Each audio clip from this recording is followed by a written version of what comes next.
Bismillahirrahmanirrahim. Assalamualaikum warahmatullahi wabarakatuh. Alhamdulillahirabbil alamin. Assalatu wassalamu ala asrafil anbiya'i wal mursalin wa ala alihi washabbihi rasulillahi ajma'in. Bersyukur kepada Allah Subhanahu wa taala, salat dan salam kepada Nabi Muhammad sallallahu alaihi wasallam dengan ucapan Allahumma shalli ala sayyidina Muhammad wa ala ali sayyidina Muhammad. Kembali lagi bersama kami pada program Daun Kumpai Dakwah Tanpa Batas. Tentunya bersama saya Yose Maulana, yang alhamdulillah pada sore jelang berbuka ini kita sudah kedatangan tamu agung yang sangat mulia, yaitu pimpinan Pondok Pesantren Baitur Rafqi As-Sa'diyah Talu, Pasaman Barat, yang sudah menyempatkan waktu untuk hadir dan berkunjung ke tempat kita. Namun sebelum kita mendengar pesan-pesan tausiah dakwah yang disampaikan oleh beliau, terlebih dahulu kita sapa. Assalamualaikum Abuya. Waalaikumsalam warahmatullahi Kif halu Buya? Alhamdulillah kuntu bi khair. Masya Allah, tabarakallah Buya. Bagaimana puasa hari ini Buya? Alhamdulillah lancar. Masya Allah. Sahabat dan kumpai yang dirahmati oleh Allah Subhanahu wa taala, tentunya kita tidak sabar lagi ingin mendengar pesan-pesan dakwah yang akan disampaikan oleh Al-Mukarram Abuya kita kepada Al-Mukarram Abuya. Tafadhal Buya. Bismillahirrahmanirrahim. Assalamualaikum warahmatullahi wabarakatuh. Alhamdulillah. Alhamdulillahirabbil alamin. Khalaqal mauta wal hayata liyabluwakum ayyukum ahsanu amala wa huwal azizul ghafur. Ma'asyiral muslimin, jemaah yang dimuliakan Allah. Pada kesempatan yang berbahagia ini, kita kembali menghaturkan rasa syukur kita kehadiran Allah Subhanahu wa taala, bahwa pada kesempatan ini ketika kita buat satu perbandingan antara kita dengan orang-orang yang telah mendahului kita, apakah itu aluran anak, apakah itu aluran orang tua, apakah itu aluran kakek, apakah itu aluran paman dan lain sebagainya yang telah mendahului kita. Pada kesempatan yang berbahagia ini, kita masih bisa menikmati apakah dengan indahnya suasana bulan Ramadan, apakah kita dapat melaksanakan ibadah puasa, apakah masih kita bisa melaksanakan ibadah-ibadah yang lain, bahkan kita menuntut ilmu. Kalau kita buat satu perbandingan dengan orang yang telah mendahului kita, dan sudah pasti mereka tidak akan mampu berbuat seperti kita ini. Jadi inilah menunjukkan bahwa ini patut kita syukuri. Kalau kita kaitkan secara ilmu tauhid, ilmu akidah, segala makhluk yang diciptakan oleh Allah ada batasnya. Makna ada batasnya, ada kesudahan. Hari ini kita masih diberikan Allah kehidupan. Bisa kita menuntut ilmu, bisa kita beribadah. Tapi suatu masa mungkin seperti yang kita buat hari ini, kita tidak akan mampu. Kenapa? Karena kita adalah makhluk. Secara tauhidnya, ada istilah kholik dengan makhluk. Bahasa kholik berarti pencipta. Bahasa makhluk berarti yang diciptakan.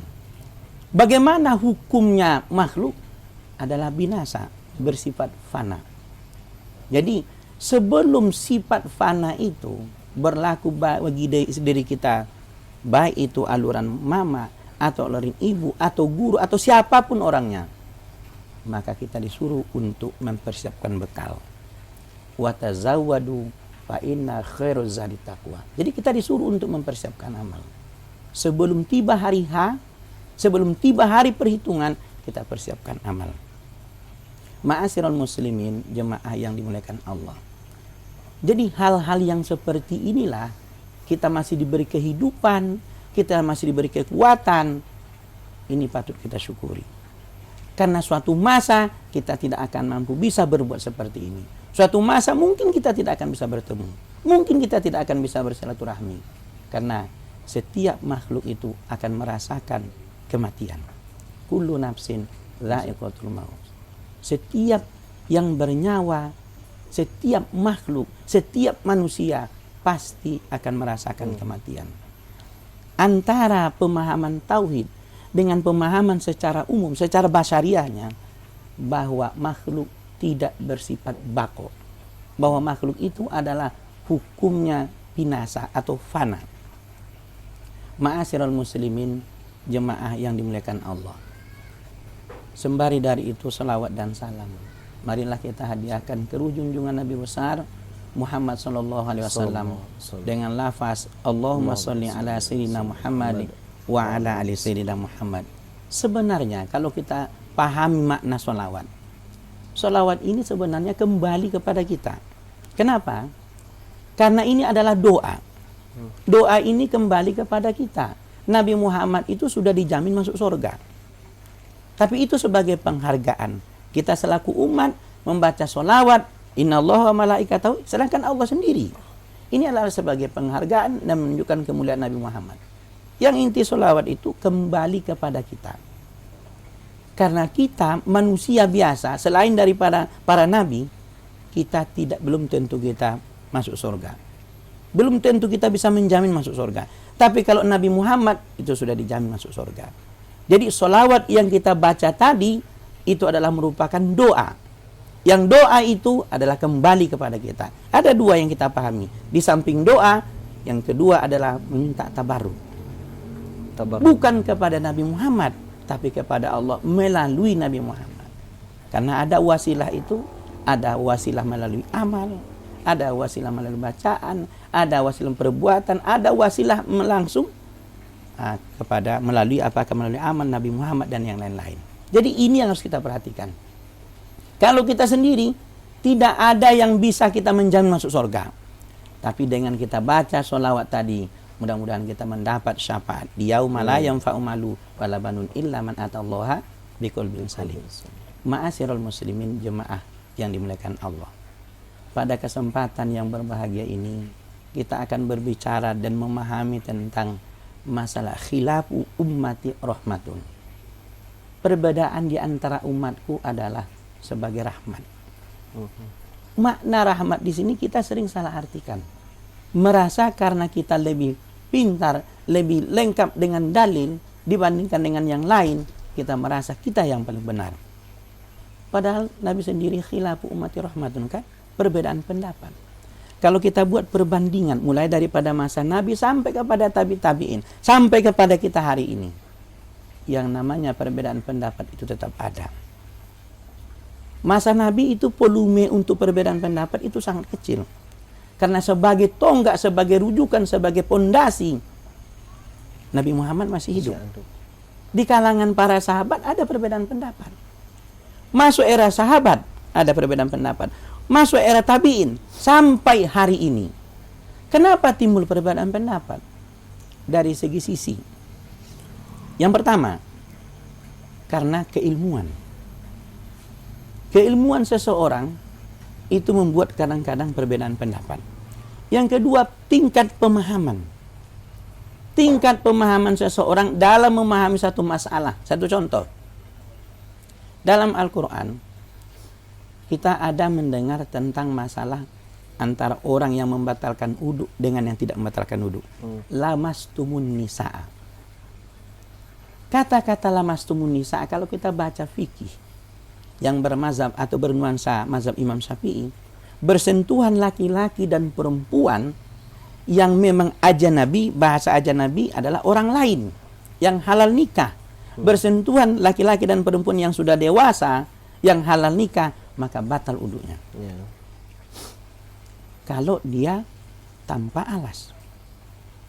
Pendapat Imam Abu Hanifah bagaimana tentang masalah pembahasan aula mastumun nisa? Beliau berpendapat bahwa bersentuhan di sini bukan bersentuhan secara hanya kulit. Tapi menunjukkan persetubuhan, al-jima'u. Apakah Imam Syafi'i dengan Imam Abu Hanifah ini berbeda pendapat menunjukkan ada yang lebih unggul? Tidak. Ini dalam memahami tentang masalah ayat Al-Quran. Kalau kita gali sejarah tentang masalah Imam Syafi'i dengan Imam Abu Hanifah. Imam Abu Hanifah merupakan guru daripada para ulama-ulama. Imam Abu Hanifah dengan Imam Syafi'i tidak ketemu. Imam Syafi'i tidak pernah berguru kepada Imam Abu Hanifah karena Imam Abu Hanifah lahir hari itu juga Imam Abu Hanifah meninggal, hari itu juga lahir Imam Syafi'i. Jadi secara logika tidak pernah berguru. Tapi secara hukum tertib bahwa Imam Abu Hanifah merupakan guru bagi Imam Syafi'i. Dari mana? Imam Abu Hanifah muridnya Imam Malik. Imam Malik muridnya. Imam Abu Hanifah gurunya. Imam Malik ini muridnya. Kemudian Imam Syafi'i berguru kepada Imam Malik. Kemudian Imam Ahmad ibnu Hanbal berguru kepada Imam Syafi'i. Jadi dari segi hierarkinya, bahwa Imam Abu Hanifah adalah guru dari para ulama-ulama tabi'in pada saat itu. Jadi antara guru dengan murid itu perbedaan pendapat wajar. Kita kenal Imam Abu Hanifah bagaimana kewarakannya, kepintarannya. Kita kenal Imam Malik begitu juga. Kita kenal Imam Syafi'i, kita kenal Imam Ahmad ibnu Hanbal dan yang lain-lain. Sebenarnya kata-kata mazhab itu adalah pendapat. Ini menurut pendapat Imam Syafi'i. Ini pendapat Imam Abu Hanifah. Ini pendapat Imam Malik. Ini pendapat Imam Ahmad ibnu Hanbal. Ini pendapat Ja'far Shadiq dan yang lain-lain. Ulama-ulama yang terkemuka, ulama-ulama mujtahid itu sebenarnya bukan hanya 4. Tapi yang terkenal ulama itu ada 4. Ulama mujtahid yang terkenal dan populer. Mulai dari Imam Abu Hanifah, Imam Malik, Imam Syafi'i, Imam Ahmad ibnu Hanbal. Ma'asyiral muslimin, jemaah yang dimuliakan Allah. Kenapa terjadi perbedaan tadi? Lanjutannya, kalau kita kaitkan dengan sejarah, Imam Syafi'i dengan Imam Abu Hanifah. Imam Abu Hanifah itu dia di samping dia seorang pedagang, dia juga menuntut ilmu, dia juga seorang pengajar, seorang guru. Tapi Imam Malik, dia hanya seorang guru, dia menuntut ilmu hanya kepada beberapa tempat. Imam Abu Hanifah begitu juga. Imam Syafi'i itu melanglang buana. Makanya ada istilah kol jadid dengan kol kodim dengan kol jadid. Kenapa sampai seperti itu? Karena dalam masalah penguasaan hadis, Imam Syafi'i mungkin menemukan di sini hadis hanya singkat. Di tempat yang lain mungkin ada lagi yang lebih lengkap dari itu. Jadi inilah salah satu faktor yang membuat perbedaan pendapat dalam memahami hadis atau memahami satu persoalan, apakah melalui hadis, apakah melalui ayat, dalam memahami tentang historisnya. Sejarah tentang masalah persoalan yang timbul, contoh innamal a'malu binniyat. Kenapa timbul innamal a'malu binniyat? Dalam bahasa ulumul hadis ada namanya asbabul urud. Dalam ilmu dalam ilmu Al-Qur'an ada namanya asbabun nuzul. Ma'asyiral muslimin yang dimuliakan Allah. Jadi perbedaan-perbedaan pendapat ini hal-hal yang lumrah. Kalau seseorang menanggapi perbedaan pendapat antara satu dengan yang lain dengan keilmuan, dengan ketawadukan, kearifan, kebijaksanaan, mungkin tidak akan terjadi persoalan genting. Satu contoh kita buat. Seperti masalah perkara tarwih. Ini makanya kita bahas hari ini tentang masalah perbedaan pendapat. Masalah sholat tarwih. Ada yang mengatakan 11 rakaat, 8 tarwih, 3 witir, jumlah 11. Ada yang mengatakan itu 23, 20 tarwih, 3 witir. Ada yang mengatakan itu 40 tarwih, 43, 3 adalah witir. Ada yang mengatakan 63, 60 witir, tarawih, 3 witir. Ini biasa. Ini antara satu, ini saya orang NU, saya orang Muhammadiyah, saya orang ini. Saya 23 rakaat, kamu 11 rakaat itu nak masuk. Oh, kamu 23 rakaat, saya 11 rakaat ini nak masuk. Saya ada hadisnya katanya. Padahal kalau kita pahami redaksi hadis menunjukkan 11 rakaat itu hal-hal yang lumrah. Apa kata Nabi dalam kata Aisyah bahwa Nabi tidak pernah mengerjakan lebih daripada pada bulan Ramadan lebih daripada 11 rakaat, baik di dalam bulan Ramadan maupun di luar Ramadan. Ada kata-kata ghairu. Kalau kita pakai domirnya itu berarti di luar Ramadan. Yang ada di dalam Ramadan dan di luar Ramadan hanya sholat witir. Sholat witir itu yang paling banyak 11 rakaat. Tapi oke lah. Ada yang berpendapat bahwa itu sholat tarawih dengan witir, silakan. Ada yang mengatakan 23. 23 ini dasarnya itu adalah kebijakan dan kearifan Umar bin Khattab untuk mempersatukan umat. Ketika dilihat pada suatu malam Di malam bulan Ramadan, Umar berjalan-jalan. Dia mengelilingi, karena dia seorang pemimpin, dia melihat bagaimana keluhan masyarakat, bagaimana yang terjadi pada masyarakat, dilihatnya. Orang melaksanakan sholat tarawih itu secara person, secara pribadi-pribadi, munfarid. Maka Umar bikin inisiatif, kemudian dihimpun, maka dijadikanlah 23 rakaat. 20 sholat tarawih, 3 sholat witir. Jadi ini merupakan hal yang lumrah.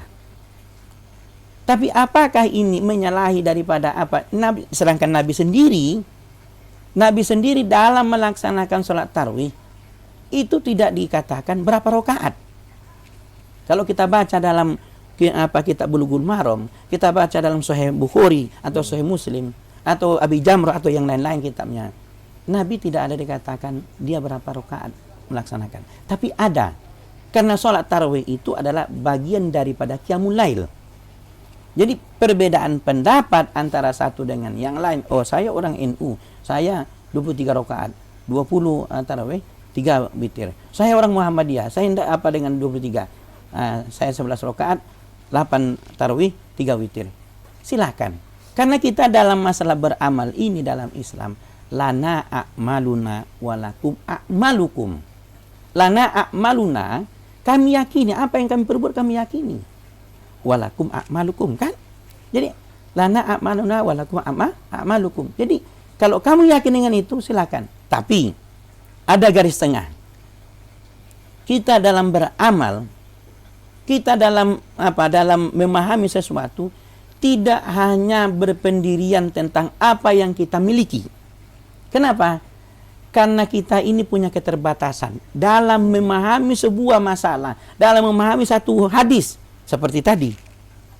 Jadi kita harus mewanti-wanti supaya jangan timbul persoalan dalam masalah perbedaan pendapat tadi. Jadi ma'asyiral muslimin, jemaah yang dimuliakan Allah. Mungkin sebagai motivasi bagi kita dan dorongan bagi kita, dalam perbedaan pendapat ini, mari kita sikapi dengan hati yang jernih, dengan kepala dingin. Ketika orang-orang sama berilmu yang saling memahami satu masalah dengan ketawadukan, insya Allah dapat ketenangan dengan rendah diri. Tapi ketika arogan dan sombong yang dikemukakan karena dia merasa lebih hebat, maka akan timbul pertikaian. Maka umat akan bingung kemana dia mencari pemahaman yang benar. Kemudian yang ketiga, mari kita mempelajari agama itu dengan benar. Dan kita belajar itu bukan hanya kitab ini, tapi kita belajar mulai dari guru-guru yang ada, yang kita lihat sampai, kalau sekarang ada jenjang, mulai tingkat SLTP, SLTA, sampai jenjang perguruan tinggi. Mulai dari pondok pesantren, tingkat sanawiyah, tingkat aliyah, kemudian mahad ali, dan seterusnya. Karena menuntut ilmu itu tidak ada batasnya. Kemudian yang keempat, bahwa perbedaan pendapat itu mari kita sikapi, sehingga itu merupakan bagian daripada kemurnian dan kesempurnaan Islam. Kenapa? Berbeda pendapat itu memang luar biasa, tapi tujuannya satu. Sama analoginya seperti ini. Ketika kita ingin ke Jakarta, ada yang naik pesawat, ada yang naik mobil, ada yang naik kapal laut. Ini semua sama, tujuannya satu. Berbeda pendapat, tujuannya satu. Untuk mencapai kemuliaan, untuk menunjukkan bahwa Islam itu luar biasa. Ma'asyiral muslimin, jemaah yang dimuliakan Allah, mungkin ini yang dapat kita sampaikan. Insyaallah. Semoga ada manfaatnya kepada kita semua, kepada diri saya dan jemaah semua dalam menyikapi tentang perbedaan pendapat. Hanya mungkin begitu. Masyaallah. Tabarakallah ya. Alhamdulillah, sahabat dan kumpai dimanapun Anda berada, kita sudah sama-sama mendengarkan pesan-pesan dakwah yang disampaikan oleh Al-Mukarram. Tentu mungkin ada pertanyaan Buya. Silakan. Dari materi yang Buya sampaikan di hari ini, tentu yang Buya sampaikan tadi materi tentang perbedaan khilafiyah. Dari zaman setelah Rasulullah pun sampai sekarang masih ada khilafiyah, dan itu menjadi sebuah misteri yang tidak mungkin dipecahkan oleh manusia tapi kembali kepada tujuannya khilafiyah tersebut. Terkait dengan khilafiyah yang Buya sampaikan tadi adalah sholat sunnah tarawih. Ada yang 23, ada yang 11. Namun pertanyaannya Buya, lebih baik mana?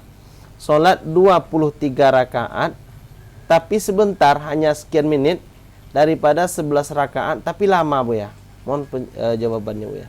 Bismillahirrahmanirrahim. Ma'asyiral muslimin, jemaah yang dimuliakan Allah. Mengenai masalah soal bilangan rakaat 11 atau 23. Ya, 11 cepat 11. atau 23 agak lambat. Lebih baik mana Buya? Sebenarnya sama-sama baik. Kalau dipikir, yang penting dikerjakan.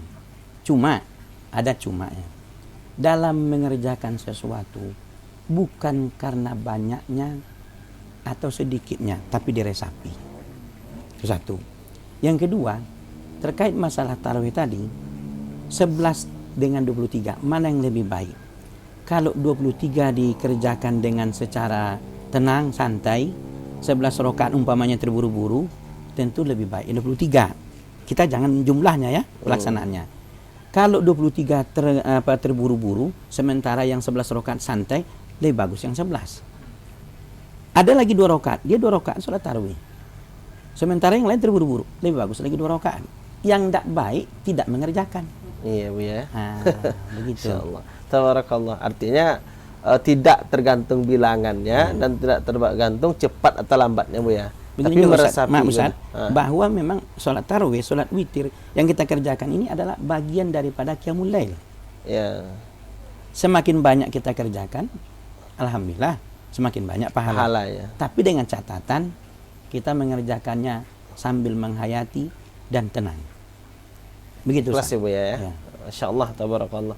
Sahabat dan kumpai dimanapun Anda berada, tentunya atas jawaban yang disampaikan oleh Al-Mukarram, tidak memandang seberapa banyak rakaatnya, tapi bagaimana keikhlasan dalam melaksanakan. Tentu kembali kepada niat, innamal a'malu binniyatnya, dikerjakan atau tidak. Tapi yang paling parah yang tidak mengerjakan ya Bu ya. Masya Allah, tabarakallah. Sahabat dan kumpai dimanapun Anda berada, tentunya Bu ya, masih ada satu lagi pertanyaan Bu ya. Silakan. Kira-kira mumpung Abu ya sudah menyempatkan waktu datang ke tempat kami, hari ini kita menyaksikan bahwa fenomenal yang terjadi di masyarakat kita, kegalauan menerima pemahaman-pemahaman perbedaan tadi. Namun yang Buya sampaikan tadi bahwa apapun itu nama perbedaan, tapi tujuannya cuma satu. Namun untuk mengantisipasi ini Buya, ketika anak-anak generasi kita nanti, supaya mereka tidak salah pemahamannya, bagaimana supaya anak-anak ini nanti tidak terjerumus kepada pemahaman-pemahaman yang sesat Bu ya. Nah, apalagi hari ini banyak pemahaman yang sesat. Jadi bagaimana supaya mereka tidak terjerumus ke sana Bu ya? Nah, sudah Ustaz. Dengan adanya kita buat balai pendidikan. Balai pendidikan mulai dari tingkat MDA, TPA, MDA, pondok pesantren, baik tingkat sanawi dan seterusnya. Itu yang pertama. Yang kedua, kita menerapkan sistem pemahaman dasar. Contoh, masalah fikih. Apa tingkat dasar? Untuk yang kelas 1, nah ini apa pemahaman dasarnya? Mulai dari Toharoh. Kita kasih pemahaman. Nanti setelah ini jenjang mulai dari ibtida sampai sanawiyah. Tapi nanti ketika masuk kepada tingkat aliyah, kita udah mulai membuat satu pemahaman tentang bahwa Islam itu luas. Pendapat itu bukan hanya Imam Syafi'i, bukan hanya Imam Malik, tapi ini pendapat-pendapat itu hanya sekilas pemahaman. Baru nanti masuk jenjang kepada tingkat Ma'had Ali. Baru kuliah, tambah kita apakan atau perguruan tinggi atau kuliah. Baru kita kasih pemahaman lebih luas. Sehingga masyarakat yang menerima dari pemahaman tentang apakah dia seorang ustadz atau seorang guru atau mubalik atau yang macam-macam, orang itu jelas. Karena ini dasarnya, ini begini, ini lengkap dengan hadis, ini lengkap dengan perbedaan-perbedaan para ulama. Tapi ketika terjadi perbedaan para ulama, maka seorang ustadz atau seorang mubalik atau apapun sebutannya, dia harus memandang situasi dan kondisi. Dalam bahasa balaghahnya kan ada muqtadul makom dengan muqtadul halnya. Begitu Ustaz. Masya Allah, tabarakallah. Intinya pendidikan ya Bu, Iya. pendidikan karakter. Iya. Seperti di pesantren itu sekarang bukan cuma sampai aliyah ya Bu ya. Iya. Ada ma'had alinya juga ya. Masya Allah, tabarakallah. Sahabat dan kumpai dimanapun Anda berada, tentunya kita sama-sama sudah mendengar apa yang sudah disampaikan oleh Al-Mukarram, Buya kita, supaya ini menjadi pemahaman bagi kita semua, dan supaya menjadi tingkat pengamalan kita semasa hidup di yang akan datang, apalagi di bulan suci Ramadan ini. Sahabat dan kumpai dimanapun Anda berada, alhamdulillah, syukran Buya sudah menyempatkan waktu untuk hadir bersama dengan kami di sini, yaitu dalam program Daun Kumpai, yaitu dakwah tanpa batas. Sahabat dan kumpai dimanapun Anda berada, jangan lupa terus saksikan video-video dakwah, dan juga jangan lupa like, subscribe, dan share seluruh video dakwah ini, supaya kita menjadi orang-orang yang mengembangkan dakwah. Amin. Dan juga bagi kita yang memiliki anak yang ingin menyekolahkan anak di pondok pesantren, ada pondok pesantren Abuya kita, yaitu pondok pesantren apa tadi Bu ya? Baitur Pesantren Rafqi As-Sa'diyah. Baitur Rafqi As-Sa'diyah. As-Sa'diyah, Talu, Pasaman Barat. Sahabat dan kumpai dimanapun Anda berada, jangan lupa terus saksikan program kami, yaitu Dan Kumpai Dakwah Tanpa Batas.